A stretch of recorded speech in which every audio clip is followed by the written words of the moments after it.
Bismillahirrahmanirrahim. Assalamu alaikum wa rahmatullahi wa barakatuhu, and welcome to another episode of In His Own Words. In this program, we look at the writings of the Promised Messiah ﷺ, and we try to delve into the deeper meanings of what Hazrat Mirza Ghulam Ahmad Sahib ﷺ has written in light of his own words.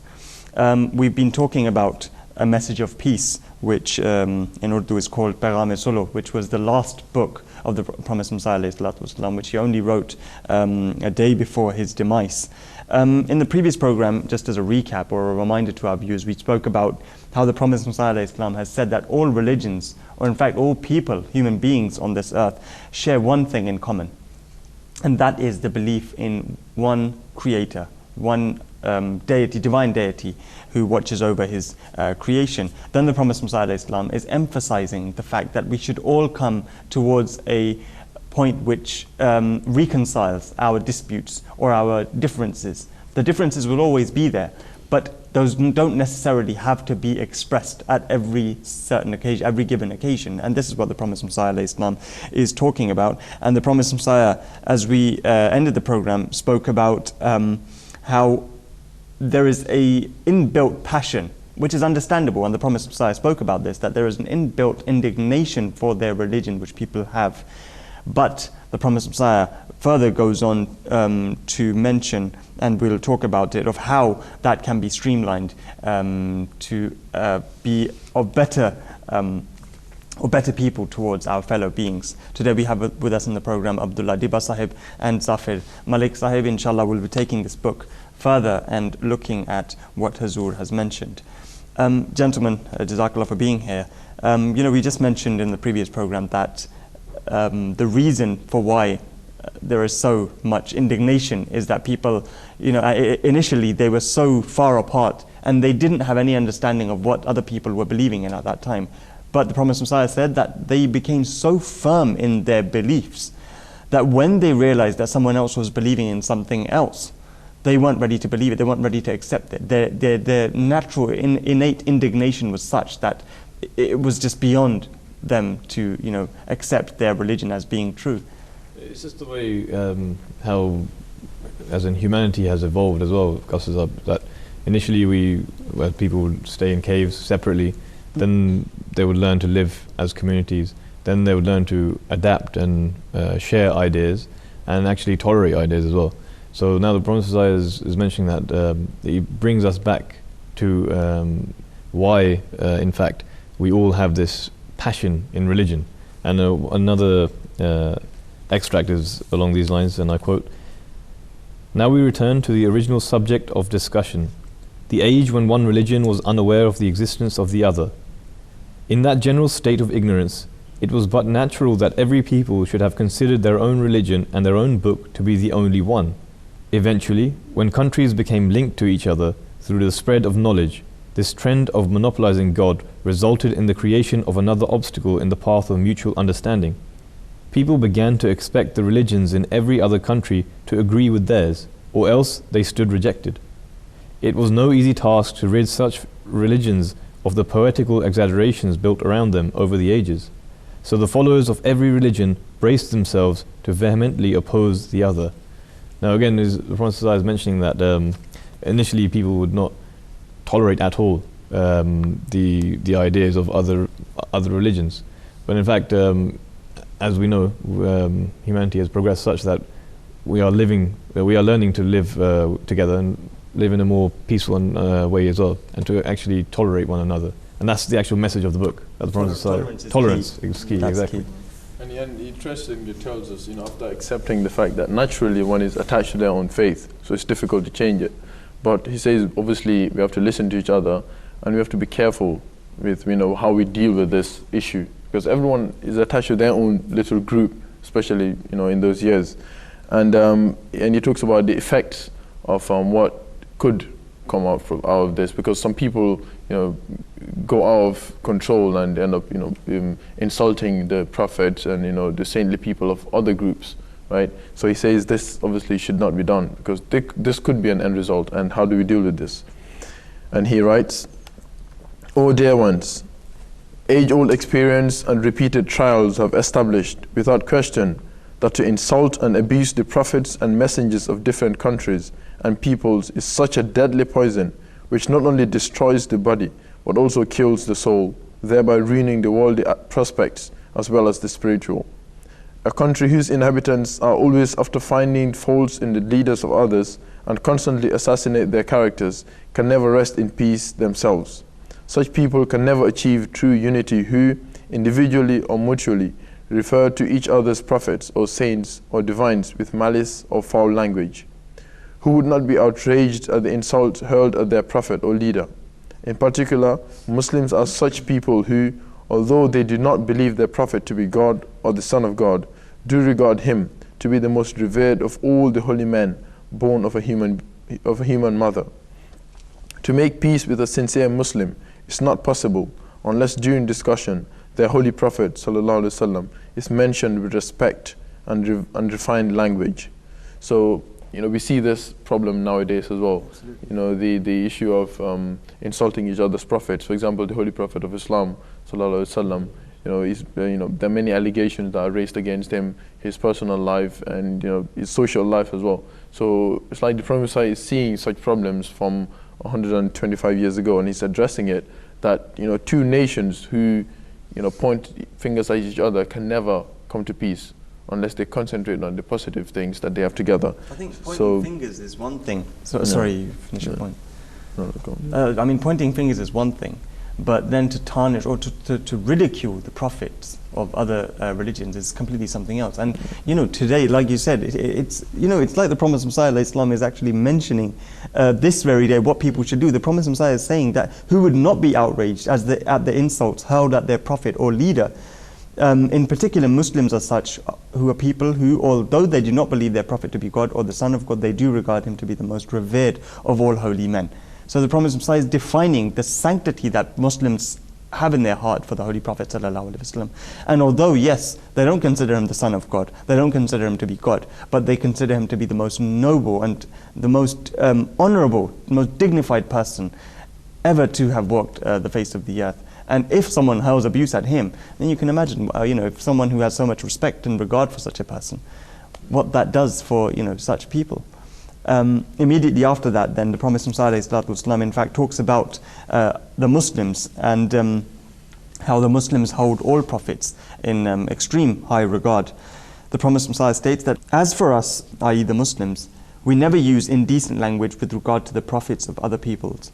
In fact, we believe that for all the prophets who have come to different peoples of the world and have been accepted by millions of people in all parts of the world, and love for them and their greatness has been firmly established in any one part of the world, and further, that this state of devotion and love for them has endured the test of time, is evidence enough for their truthfulness.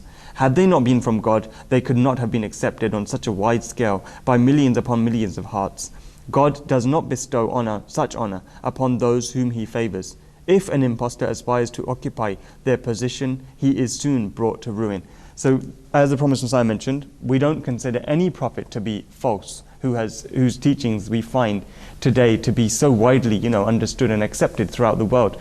And the reason for that is that very reason that the Prophet ﷺ mentioned, that because they have been accepted on such a wide scale, it's impossible that an impostor be granted such honor and dignity in the world. For instance, we have Hazrat Krishna alayhi salam, we have the Prophet Moses, we have Prophet Zoroaster, we have Prophet Jesus alayhi salatu wasalam, etc., etc. There are so many prophets whose teachings are, although they not in the true sense they're alive, but they're alive in the the worldly sense, that their believers are still there and they still hold their names in extreme high regard. It's not, as Muslims, it's not just the prophets that we believe in. One of the 6 articles of faith is that we have to believe in all the books as well, and the Vedas is one of them. And the Prophet ﷺ now, after that, mentions the Vedas specifically, and he states that, by virtue of the same logic, we believe the Vedas to be divine in origin, and we consider their saints to be venerable and holy. We do so despite our observation that Vedic teaching has not succeeded, nor could it ever succeed, in turning any section of its followers into true worshippers of God. The people in this country who worship idols, fire, the sun, the Ganges, or thousands of deities, or who are adherents of Jainism or the Shakt faith, all claim their religion to originate from the Vedas. The Vedas are so vague that they permit all sects to deduce from them whatsoever they wish. However, in accordance with what we are taught by God, we believe that the original Vedas were not man's fabrication. A human fabrication lacks the power to establish a lasting order. And that, by that, the Prophet is stating that, of course, no man can create a book that will be followed by hundreds and millions and thousands of people that can last for so many centuries as well. So the Prophet says here that the Vedas, although in the present form that we see, there are such teachings that which cannot be from God, and it's clearly is mentioned in other books. There are so many of them that originally the Vedas has divine origin, and we have to believe that as Muslims. Exactly. So again, he's emphasizing so much on the common grounds that we have, but the obvious things are things that he has to point out, because at the end of the day, he's a prophet who has come to reconcile and for the reformation of people, not only for the Muslims. He also come to reform Hindus, Christians, etc. and etc. So it was his mission to also rectify these mistakes that are found on those books that were originally divine. And again, he talks about another form of another teaching which is found in the Vedas, and the Prophet ﷺ writes, similarly, the teachings of Niyog, which is attributed to the Vedas, is abhorrent to human dignity. Sorry, before we move on, could you just sort of explain what Niyog is for the benefit of the readers? Yeah, Niyog means a married couple, if they're not blessed with children, the husband gives the wife permission to lay with another man for a period of 9 years. So obviously this is a teaching which could not have been revealed by God Almighty. And the Prophet ﷺ rightly writes about this. He says, similarly, the teachings of Niyog, which is attributed to the Vedas, is abhorrent to human dignity and the human sense of honor. As I have already stated, we cannot accept that it is a genuine Vedic teaching. In fact, our well-meaning intentions make us strongly inclined to believe that such teachings must have been introduced later from sensual motives. Since thousands of years have passed since the original compilation of Vedas, it is possible that in different times some scribes added to or subtracted from it. For us, it is proof enough that the Arya faith has had millions upon millions of followers for thousands of years who have held it to be the word of God. It is not possible that the work of an impostor could enjoy such honor. So these two out of many of the teachings that are found in such revealed books that were revealed from God originally, which have been interpolated in many forms and ways. The Prophet ﷺ takes away the filth that has been attached to it, and has clarified it in his writings as well. And moving on from, as you mentioned before as well, that throughout this book, the Prophet is bringing them back to reconciliation, and another way that he does it is amazing. In fact, he says it's like a truce between both the Muslims and the Hindus, and I'll read it in his own words, so it will be ideal. The Prophet states that if Hindus and those belonging to the Arya faith were prepared to make a complete truce, whereby they accept our Prophet, may peace and blessings of Allah be upon him, to be a true Prophet, and in future agree to refrain from contempt and slander, then I am ready to be the first to sign the following treaty. We, the members of the Ahmadiyya Jamaat, will testify to the truth of the origin of the Vedas, and will speak of the Vedas and their rishis with respect and love. And if we do not honor our part of the contract, we will be liable to pay a fine of not less than 300,000 rupees to the Hindu community. So that's the first part of the truce. And again, the second part of it is as follows. If the Hindus genuinely desire to effect a compromise with us, then they should also write it as a declaration and sign it, its subject matter being as follows. We believe in the divine message of the prophethood of Hazrat Muhammad Mustafa Rasulullah, the chosen one, the messenger of Allah, may peace and blessings of Allah be upon him, and deem him to be a true prophet and messenger. From now on we will remember him with reverence and respect as befits a believer. If this is not adhered to, a large fine of not less than 300,000 rupees will be paid to a leader of the Ahmadiyya Jamaat. Now, again, it's a way for the authorities to get involved as well, that they should sort out that no community should have the open chance of slandering the holy and revered people of the other community. And in fact, perhaps people nowadays may not be able to gauge at what was going on, but there was a debate culture in that time. So people would, of different communities would debate amongst each other. And often the end result of the debate was that they would either hurl abuse or foul language at the opponents and obviously their holy men. So the Promised Messiah is trying to bring a close to that chapter and in fact to enable the authorities to get involved and get a hold of this in fact. So yeah, that's another very interesting way. He also mentions that although the other Muslims, the other sects, do not accept the Promised Messiah, they declare him to be an infidel, heaven forbid, or a Dajjal, the Antichrist. He's the reformer of the time. But if they also join this truth, it will actually lead to a more peaceful society. So even if they don't accept him to be the reformer of the age, they should at least join this truth. And by this, they could actually achieve a more peaceful society. And it's understandable that that's what their prophet, ultimately the Prophet Muhammad ﷺ would have wanted. He would have wanted them to come to a truce. Exactly. And I think there's one thing as saying don't insult such and such a person. Like, for example, if you told a child not to insult X and Y, okay, the child may not insult, but the child may still have some form of hatred or dislike towards that person. But if you tell the child to love the person, to try to love the person, it's a completely different phase. And that's what Islam has taught, that believe in all the prophets and love them, and treat them with so much respect like you treat the Holy Prophet ﷺ. That's actually a teaching of Islam which the Holy Prophet ﷺ is emphasizing at this point. Absolutely. Jazakallah for that. The Promised Messiah then goes on to mention this very fact which you just mentioned, peace and compromise, and how it is necessary. And this is almost like one of the paragraphs which is the crux of the books. The Promised Messiah states, "My dear ones, there is nothing like peace and compromise. Let us unite with the blessing of this treaty and be one nation. You know full well that denial, the denial that he's referring to is the denial of each other's holy personages. He states that you know full well that denial on both sides has thrown us apart and that our country is suffering greatly. Visualize how blessed it could prove to testify to each other's truth. Come, give this a try now. This is the best course for achieving peace. Pursuing any other course would be like ignoring a dangerous abscess merely because it looks clear and shiny, while in reality it contains rotten and putrid matter."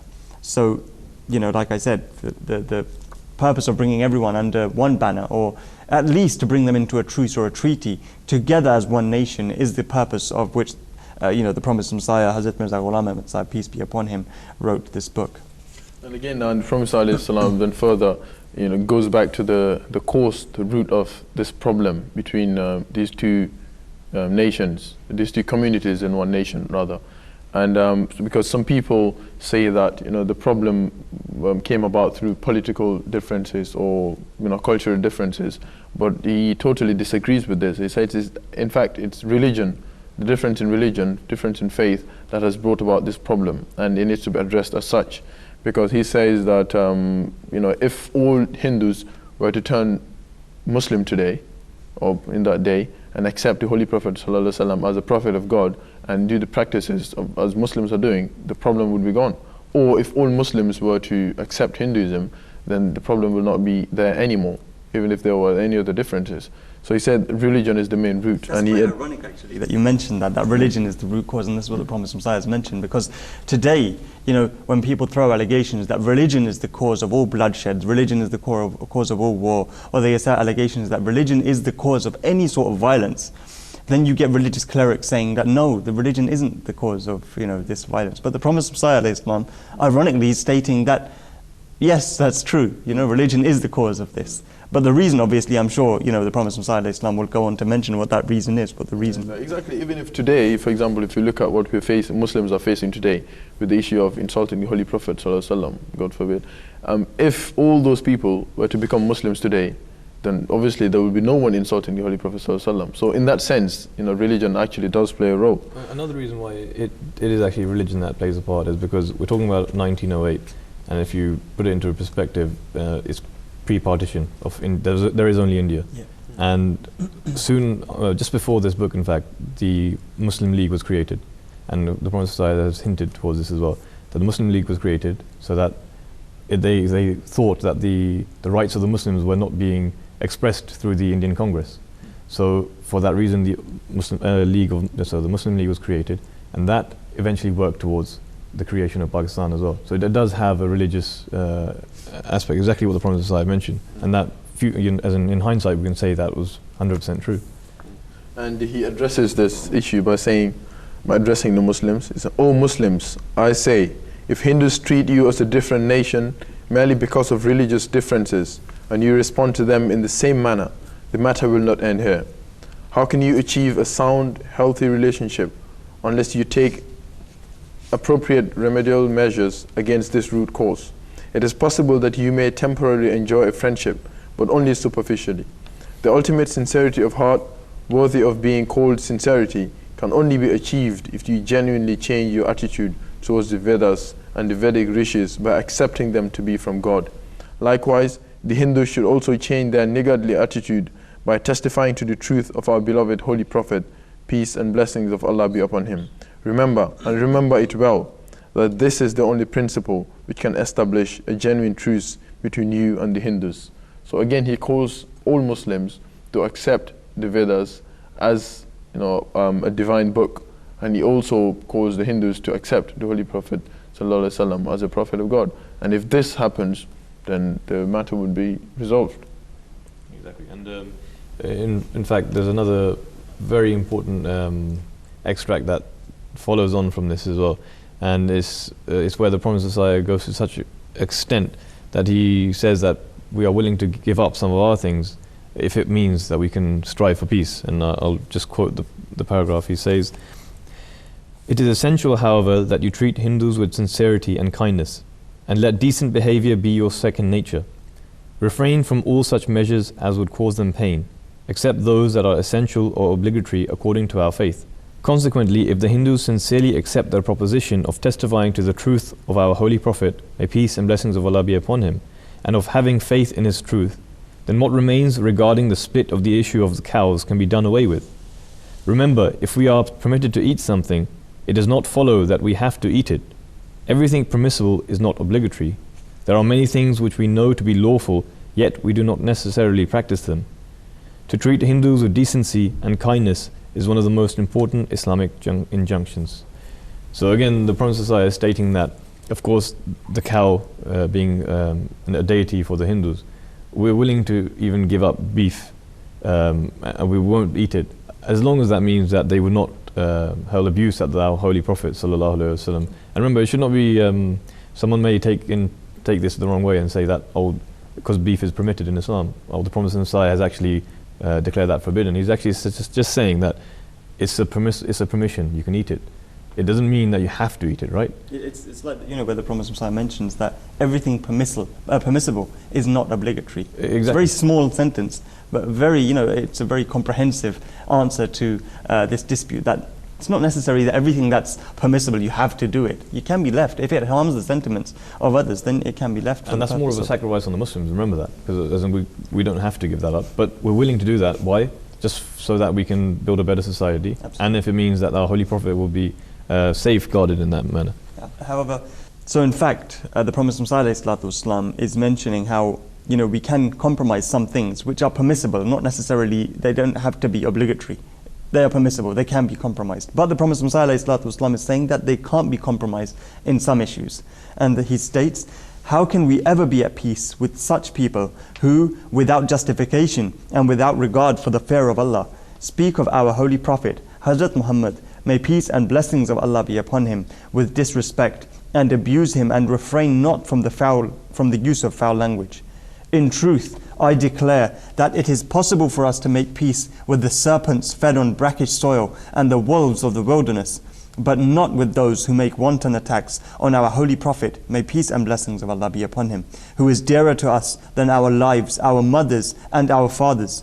May Allah cause us to die as Muslims. We are not willing to do anything at the cost of our faith." Now the Prophet ﷺ mentioning this, a question arises then, that so much indignation, and the Prophet ﷺ is talking about indignation in the beginning. Everyone has this sense of indignation, but one may, although this is perfectly, obviously we understand it, that this is our belief, but the people may say that the Prophet ﷺ, why is he suddenly, expressing so much passion for his religion. The Prophet Muhammad immediately after this, he in fact answers this and he states, "Here I do not wish to censure any particular people, nor do I intend to hurt anyone's feelings. But with a deep sense of mortification, I observe that Islam, being a religion of peace, never attacked the founder of any religion. The Quran is that revered book which laid the foundation of peace between nations and acknowledged the truth of all prophets belonging to all the different nations." And the Prophet ﷺ, alluding to this, he refers to the verse, "La nufarriqu bayna ahadin minhum wa nahnu lahu muslimun," that we make no distinction between any of them, and to him we submit. So we don't make any distinction between any of the prophets. You know, all prophets, we have reverence and extreme regard for all the prophets. And the Prophet ﷺ is saying that the reason this passion is there is because the Quran or the Islam never attacks any prophet. It never attacks any religion. But at the same time, where we have reverence for their religion, we have extreme reverence in consequence for our own religion. Exactly, and he also talks about, the Quran actually teaches the believers not to insult any of the prophets and revered people of other faiths. And not only the prophets, even though Islam has come to introduce again the unity of God on the face of the earth, it even tells the people not to even abuse, you know, the idols of other people. And the Prophet ﷺ says, "O my dear countrymen, I have not expressed this view to offend you or to hurt your sensibilities in any way, but I do desire to submit in all sincerity that those who have made it their second nature to vilify the prophets of other faiths and consider this unjustified behavior to be a part of their faith commit an act of unwarranted interference in others' affairs. They not only sin against God, but they are also guilty of sowing the seed of discord and enmity among mankind. Now answer me with one hand on heart. If anyone abuses another's father or accuses another's mother of unchaste conduct, will this not be tantamount to assailing the honor of his father himself? If anyone retaliates with similar abuses, will it not be appropriate to say that in reality the blame lies with the person who initiated it? In that case, he himself would be the offender of his parents' honor." So he then quotes a verse of the Quran, "لا تسبوا الذين يدعون من دون الله فيسبوا الله عدوا بغير علم." In other words, do not even abuse the idols of non-believers, lest they abuse your God out of ignorance.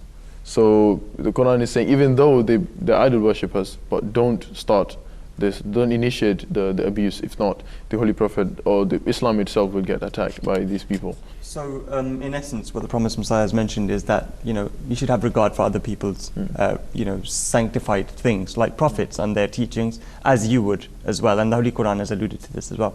Now this is one of the last few pages of the book. If you could just give us a brief overview of what the Promised Messiah has mentioned towards the end of this book.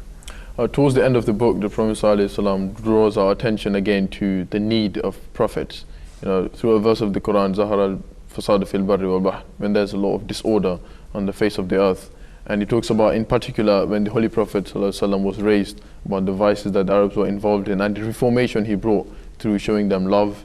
And you know, it's alleged that he did that through the sword, the issue of jihad, but it's totally against it. The Holy Prophet ﷺ actually did it with love and, you know, through his examples, because it's against the teaching of Islam to force anyone into belief, which is la ikraha fi din, that there's no compulsion in matters of faith. So Islam was spread through the practices of the Holy Prophet ﷺ, as was revealed to him by God, through love and mutual consent. Absolutely, and Jazakumullah for that, gentlemen. With this, we come to the conclusion of this book and also the conclusion of the program. This was the book, A Message of Peace, which is a perfect guideline and a solution to the two-nation theory, which is so prevalent in the world, and the confusions and turmoil amongst religions or people of different beliefs within one country.